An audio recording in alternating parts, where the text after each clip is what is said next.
Hello everybody, I want to show you this video how you can insert a SIM card at the Google Pixel 3 XL.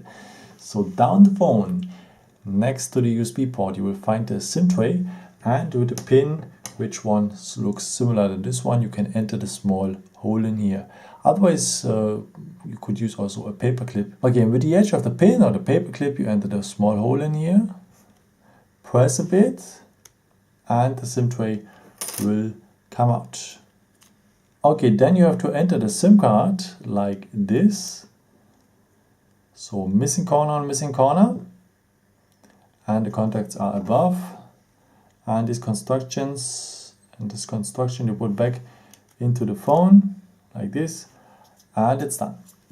I hope I could help you with this video and answer a question, and if you want, you can leave me a nice comment or give me some thumbs up. It would be very helpful for more videos. Thank you so much for. And yeah, I've created some other videos if you're interested in, or may just subscribe me. It would be a pleasure to see you again, and maybe until next time. Ciao.